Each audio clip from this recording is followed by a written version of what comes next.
Salam alaikum, Mataldi d'Azul, bonjour. Bon, alors on va faire le point, toujours sur le recours à la FIFA. Bon, bah on sait que la FIFA ne remet pas en cause ses arbitres. Point à la ligne, ça on le sait, l'arbitre tout puissant a tous les droits, donc voilà, bah, ils nous l'ont confirmé. Il n'y a pas eu de faute de l'arbitre. Il était dans son droit de décider ce qu'il veut. Hein. Voilà, donc ça c'est bon. La VAR, pareil, n'a pas commis de faute, tout le monde le sait. Donc, dossier clos au niveau de la FIFA. Alors, là, je vais revenir sur un truc. J'avais soulevé cette question il y a le mois dernier, dans 2-3 vidéos. C'était l'histoire des paris en ligne. Paris sportif, donc que j'appelle la piste oubliée. Alors on va essayer d'analyser ça et voir un petit peu ce qu'il en est. Alors la piste oubliée. Déjà on va revenir sur un truc, c'est que beaucoup disent oui il faut aller au TAS, mais aller au TAS, faut avoir un élément. Si t'as pas d'élément, je vois pas ce qu'il va faire le TAS. Aucun de nous n'est spécialiste, aucun de nous n'est professionnel, aucun de nous n'a d'éléments. On a essayé d'avoir l'histoire de la faute technique avérée, bah, personne l'a sorti. On a essayé de sortir, quand certains ont parlé de corruption, il n'y a rien qui apparaît, donc c'est pas normal du tout de la part de ces personnes. Hein.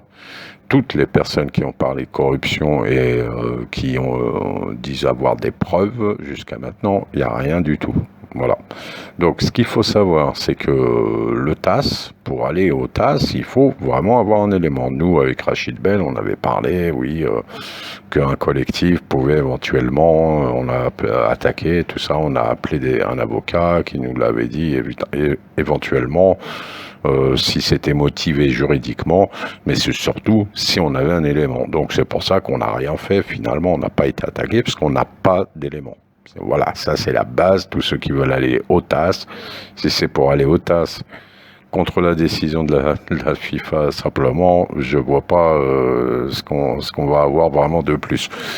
Donc, ce qu'il faut savoir, c'est que le TAS, par exemple, lui, il traite, par contre, les matchs truqués, ce qu'on appelle les matchs truqués, et notamment liés aux paris en ligne.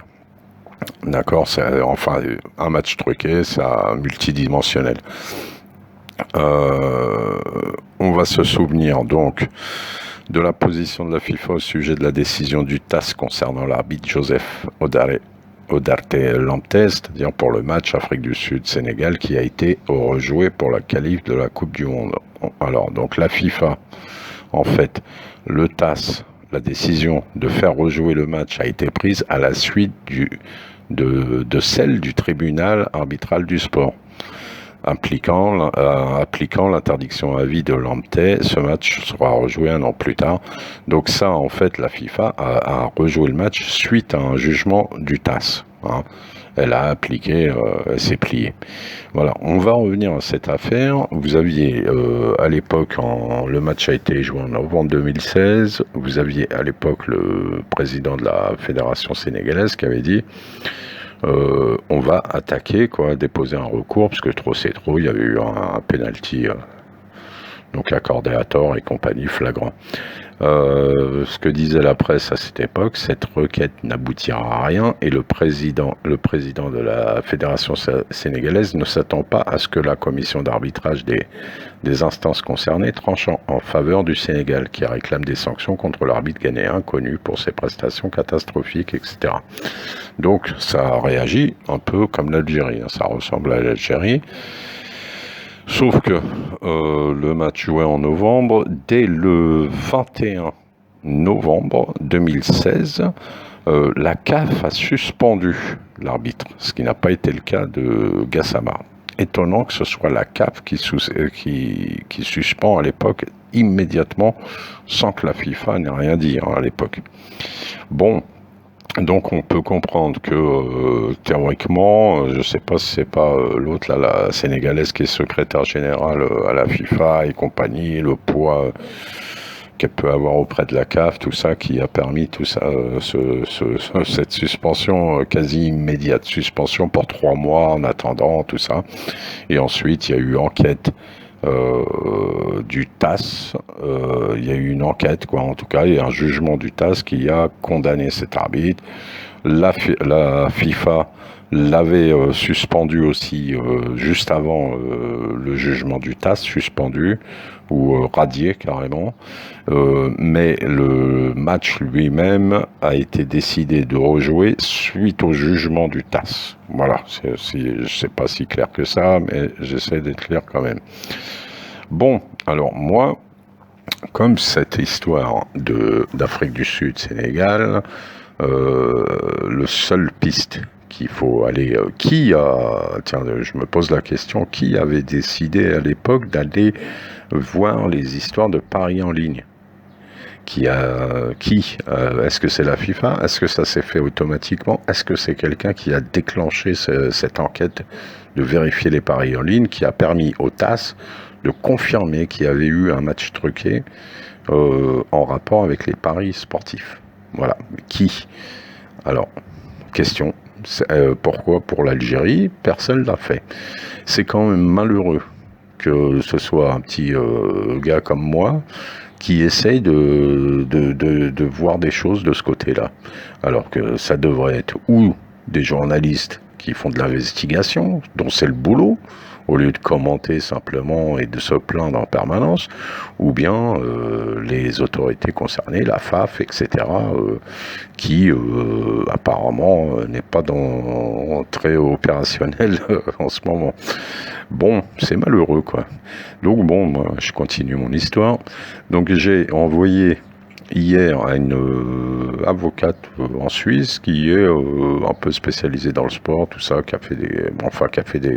je trouvais qu'elle avait fait des, conférences dans des universités spéciales sur les paris sportifs, truqués, matchs truqués et tout. Donc je lui ai envoyé, est-ce que vous pouvez, quel est votre point de vue, tout ça, m'aider? Elle me dit qu'elle ne peut pas intervenir directement pour vérifier tout ça, parce que je lui demande, est-ce que vous pouvez m'aider à trouver quelqu'un qui va vérifier, analyser les paris sportifs liés à ce match. Elle me dit, donc elle m'a donné des sociétés, dont il y en avait déjà une ou deux avec qui j'ai écrit et qui m'avaient jamais répondu, mais bon, j'ai réécrit, plus elle m'a donné d'autres sociétés à qui j'ai écrit.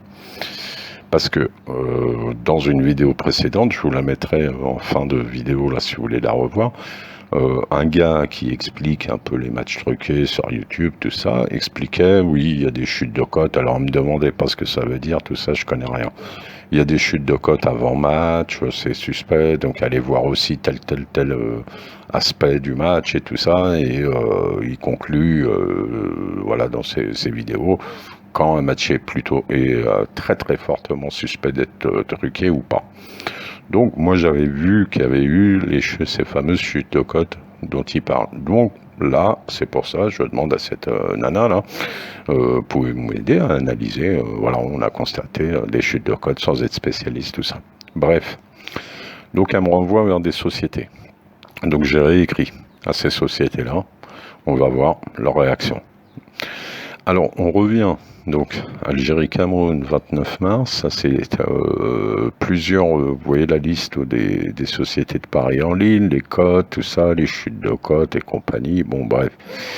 Ce que je veux vous montrer dans ça, c'est que il y a 3 sociétés de paris en ligne dans toute cette liste qui ont annulé le pari avant match, parce que ce qui est important apparemment pour détecter les matchs truqués, c'est les paris avant match.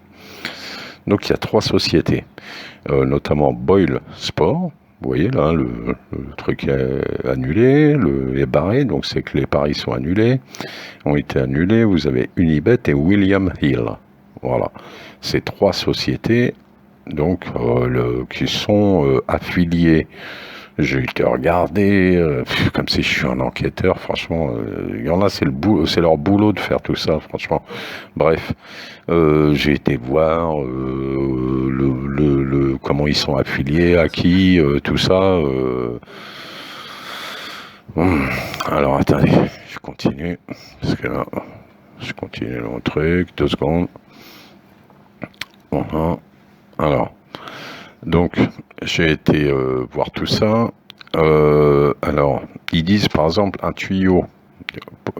Je me suis posé la question, pourquoi ils ont annulé? Pourquoi ils ont annulé ces paris?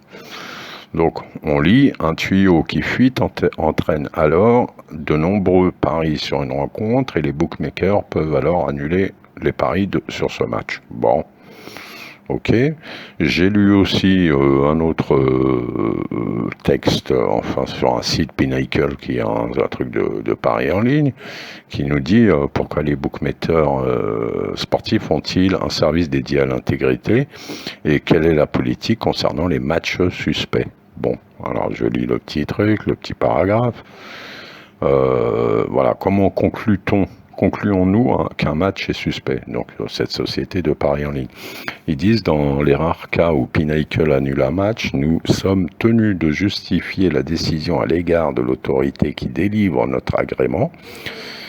C'est l'une de nos obligations fondamentales car l'autorité de régulation des paris sportifs est du côté des clients et non des bookmakers. Si un client prouve que son bookmaker a fait une erreur qui le pénalise, elle peut révoquer l'agrément de l'opérateur. Donc en fait, ce qui vous explique là, c'est que quand ils annulent un match, ils signalent à l'autorité, ils leur expliquent pourquoi.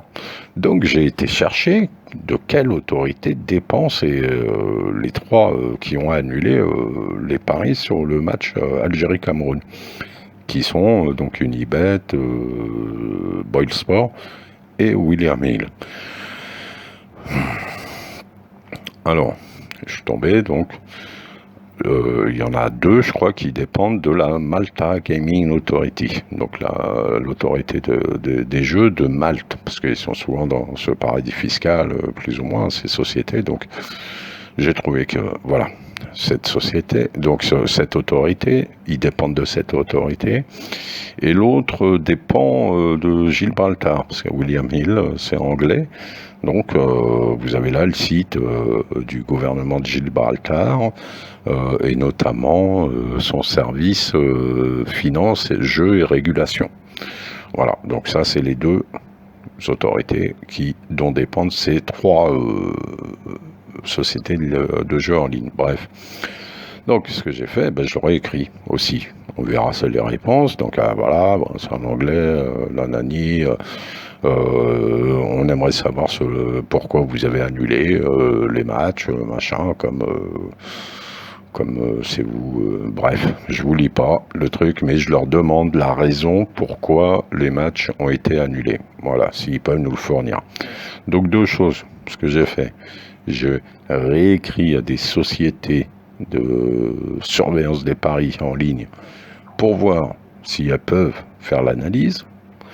Deuxième chose, j'ai écrit aux autorités de régulation des paris sportifs dont dépendent ces sociétés qui ont annulé ces paris-là, voilà, pour essayer de comprendre pourquoi, quelle est la raison qui a fait qu'ils ont annulé. Parce que comme expliqué, ça peut être soit une histoire de fric, soit une histoire de suspicion de trucage. Avec ça, s'il n'y a rien, il n'y aura rien, mais au moins, la seule chose qu'on peut encore faire les uns les autres, c'est pas de juste parler, et puis c'est tout à mon avis, c'est uniquement de trouver le prétexte, la bonne raison, la chose qui pourrait faire qu'on va au TAS. Sinon, faut pas rêver, il n'y a pas de TAS. Voilà. Je vous laisse avec à la fin, 30 secondes, le gars qui explique cette histoire des sociétés qui annulent leurs paris avant le match et pourquoi. Voilà. Allez, assalam. À bientôt. Ce qui est assez suspect aussi, j'ai pas fait la remarque d'ailleurs sur les matchs précédents, mais pour ceux qui ont l'habitude, vous avez dû l'observer, c'est que regardez là, toutes les cotes qui sont barrées, ça veut dire que les bookmakers ont retiré le pari tout simplement. Alors parfois ils ont retiré le match en entier, c'est-à-dire que vous ne pouvez même plus parier sur le match. Donc on voit que sur l'over 3,5, on voit qu'il y a quelques bookmakers aussi qui ont retiré les cotes. Mais ce qui est plus flagrant, c'est quand on regarde sur les paris 1x2, donc sur les victoires, regardez le nombre de bookmakers qui sont barrés, donc qui ont retiré totalement le pari pour ce match, donc c'était plus possible de parier sur tous ces bookmakers. Donc ça c'est aussi une indication, c'est qu'il y a des bookmakers en fait qui prennent pas de risque. Quand il y a un trop gros risque que le match soit truqué, que le bookmaker a reçu vraiment de fortes mises, ils vont tout simplement retirer le pari parce qu'ils veulent pas prendre le risque de perdre trop d'argent sur le match. Donc Oui, dernière remarque. Bon, je vous remontre l'image capture d'écran. Vous voyez Unibet, William Hill et Boyd Sport. Les trois ont annulé le pari. Donc, j'ai demandé par mail pourquoi ce matin. Et là, juste avant de conclure complètement la vidéo, je retourne sur ce truc-là, le portail là, où on voit tous les paris et les paris annulés. Donc je retourne dessus juste pour vérifier comme ça et je comprends pas. Franchement, je comprends pas. Là, il n'y a plus les trois là que je vous ai montré avant en capture d'écran, ils y sont plus. On voit plus de paris annulés. Voilà, là c'est l'après-midi et ce matin ils y étaient encore. Alors que là, je sais pas, je vais pas vous dire c'est parce que j'ai fait le mail que maintenant ils ont corrigé les trucs ou je ne sais pas, mais on n'y comprend rien. Et bon, le truc c'est que si cette piste, il faut la creuser pour juste voir est-ce qu'il y a quelque chose ou pas. Donc s'il y a rien, bah il y a rien. S'il y a quelque chose, ça ne peut être qu'un super cabinet d'avocats. Il faut des moyens et tout ça. Et puis c'est pas à nous de le faire. On est des supporters de rien du tout. Voilà. Hein. Donc je sais pas. Si personne le prend en charge, ne va voir toutes les pistes. Bon, en tout cas, je sais pas. C'est bizarre. Le truc, ça fait depuis le 29 mars, ça n'avait jamais bougé. Et juste là, aujourd'hui, la fin de vidéo, bing, il n'y a plus rien. Bon, je fais pas le parano ni rien, mais bon, il y est plus, c'est tout. Allez, maslama cette fois-ci.